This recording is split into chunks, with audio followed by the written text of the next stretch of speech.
Derek Carr has been benched for the remainder of the Raiders season. They're 6-9. They're still mathematically, they have a chance to get in, but it's like a 0.5% chance that they'll get in the playoffs at this point. Derek Carr has been benched. It's now going to be Jarrett Stidham for the remainder of the season for Las Vegas. And, you know, I saw the news and I was like, well, first of all, okay, this is the Raiders doing their quarterback dirty once again.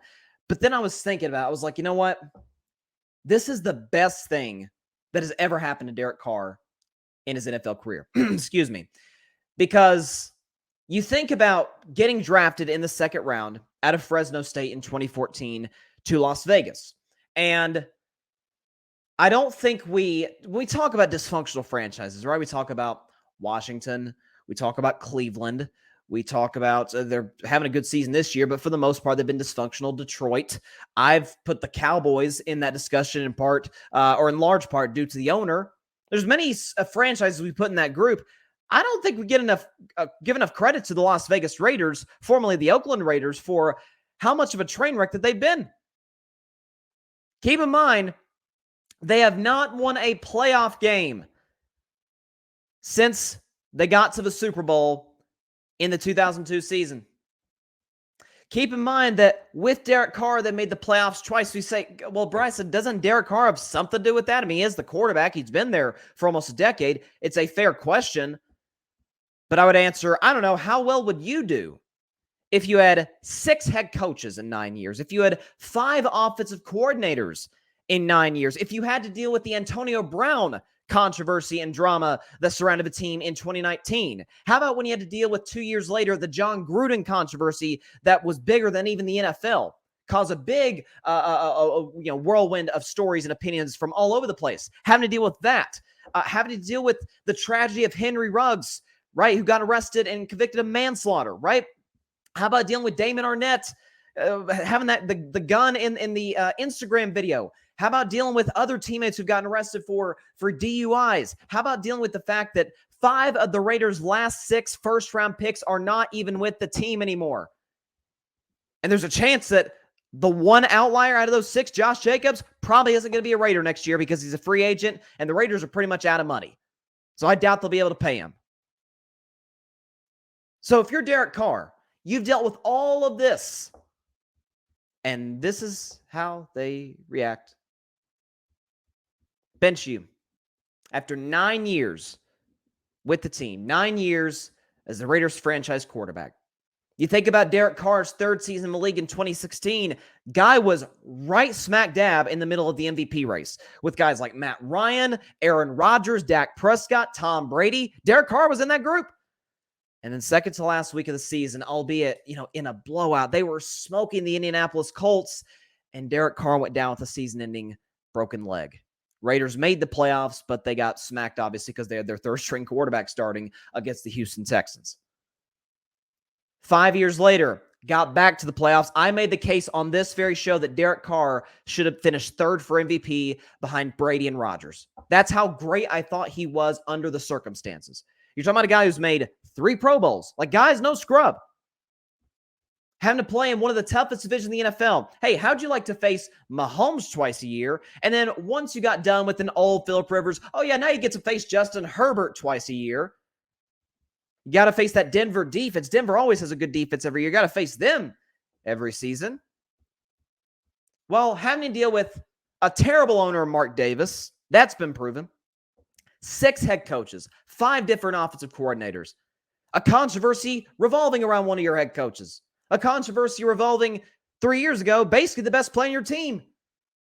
Having to deal with your team trading the 2 best players on the team 5 years ago, Khalil Mack and Amari Cooper. So to say that I'm happy for Derek Carr, I'm thrilled for the guy. And according to reports, he's going to step away from the team for the next 2 weeks so as not to be a quote-unquote distraction. God bless him. Good chance he's played his last game as a Las Vegas Raider, and I could not be happier for the man. And you know what the beauty of it is? He's got a no-trade clause. So that means if the Raiders want to screw him over again and trade him to some bad team, he can say, no, I'm not going there. And they can't trade him because he has a no-trade clause. If they can't find a trade partner, they'll release him, and Derek Carr will get to pick wherever he wants to go. I have consistently said he is absolutely one of the 10 best quarterbacks in the NFL. Like, you hear me make the same arguments for Carr that I did with Dak. As dysfunctional as Dallas has been, it doesn't hold a candle to the Raiders in Oakland and Las Vegas. By the way, he had to deal with the team relocating from the Bay Area to a different state, to a city that's never had an NFL team before. Oh, by the way, while doing it during a pandemic. So when we talk about, and has Derek Carr had a great season? No, he hasn't. He's led the league in interceptions. We get that. They've dealt with a lot of injuries this season. We understand all that. I had the Raiders as the playoff team, and it darn sure wasn't because I like the head coach, that being Josh McDaniels. It's because you had Devontae Adams, you had Chandler Jones, and Derek Carr with chaos last year got you to the playoffs. But when I step back and look at this, this bad season for Derek Carr and for the Las Vegas Raiders is the best thing that's ever happened to Derek Carr in his NFL career. I couldn't be happier for him. 6 head coaches, 5 different offensive coordinators, having to move from Oakland to Vegas in the middle of a pandemic, dealing with the Antonio Brown controversy, dealing with the John Gruden controversy, dealing with the Henry Ruggs tragedy, having to deal with the Damon Arnett situation on social media, having to deal with now a bad head coach in Josh McDaniels, having to deal with 5 of your last 6 first-round picks have been bust because they're no longer with the team, having to deal with the fact that the 2 best players of your team were traded in a 4-month span in Khalil Mack and Amari Cooper. Good for Derek Carr. Honestly, I've been saying for years, I hope Dak gets out of Dallas. Same thing goes to Derek Carr. I'm glad he's out of Vegas. And just genuinely happy that he's going to be able to move on. And y'all are about to see, we're all about to see how bad the Raiders truly are, how terrible of a franchise that they truly are next season. So Jarrett Stidham is going to start the last 2 games of the year. Josh McDaniels obviously is familiar with him, considering the fact that he coached him in New England. They'll find a different quarterback. I'm hearing a lot of Tom Brady rumors. Why the you-know-what Tom Brady would want to go to Vegas, I have no idea. I mean, you asked me, if you're a quarterback and you like stability, where would you rather go, Vegas or Tampa Bay? Now, Tampa Bay wasn't, the model of the National Football League.